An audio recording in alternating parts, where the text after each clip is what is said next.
వచ్చి 5 సంవత్సరాలు పూర్తవుతున్నా అప్పుడు ఆయన ఇచ్చిన హామీని నిలబెట్టుకోలేదు. సంపూర్ణ మద్యపాన నిషేధం చేస్తామని హామీ ఇచ్చారు. మహిళలను ఉన్నత శిఖరాలకు తీసుకెళ్తారని, సంపూర్ణ మద్యపాన నిషేధం చేస్తారని చెప్పారు.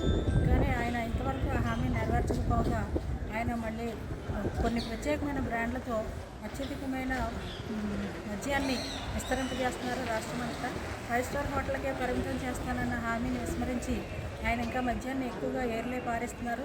దీనివల్ల మహిళలు అనేక ఇబ్బందులు పడుతున్నారు, కుటుంబాలన్నీ విచ్ఛిన్నమవుతున్నాయి. అందుచేతనే సంపూర్ణ మద్యపాన నిషేధం చేయాలనేసి మహిళా సమైక్య డిమాండ్ చేస్తూ ఈరోజు కలెక్టర్ గారికి మెమరాండం ఇవ్వడం జరిగింది. అలాగే రాష్ట్రంలో ఉన్న సామాజిక పెన్షన్లు 3,000 నుంచి 6,000కు పెంచాలని, అలాగే వికలాంగులకు ఇస్తున్న పెన్షను మరి 7,000 నుంచి ప్రారంభించి వాళ్ళకి ఏమైతే బెనిఫిట్స్ ఉన్నాయో అవన్నీ అందేలా చేయాలనేసి మహిళా సమైక్య డిమాండ్ చేస్తూ ఈరోజు కలెక్టర్ గారికి వెళ్ళి మెమరాండం ఇవ్వడం జరుగుతుంది.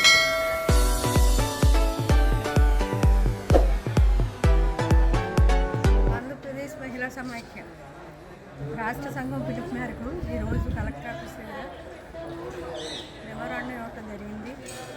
మద్యపానం నిషేధించాలని, సంపూర్ణ మద్యపాన నిషేధం అమలు జరుపుతానని చెప్పేసి అధికారంలోకి వచ్చిన జగన్మోహన్ రెడ్డి 5 ఏళ్ళు పూర్తవుతున్న ఇంతవరకు కూడా మద్యపానం నిషేధం అమలు జరపలేదు.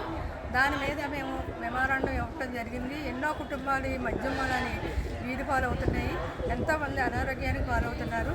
జగన్మోహన్ రెడ్డి సంపూర్ణ మద్య నిషేధం చేస్తారని ప్రగల్భాలు పలికి ఇంతవరకు కూడా అవి అమలు జరపలేదు. అది వెంటనే అమలు జరపాలని, మద్యపాన నిషేధం వెంటనే అమలు జరపాలని కోరుకుంటాం. ఇలాగే వృద్ధాప్య పెన్షన్ 6,000 పెంచాలని, అలాగే వికలాంగులకు 7,000 పెన్షన్ పెంచాలని మేము మహిళా సమైక్య డిమాండ్ చేస్తూ కలెక్టర్ గారికి మెమరాండం ఇవ్వడం జరిగింది.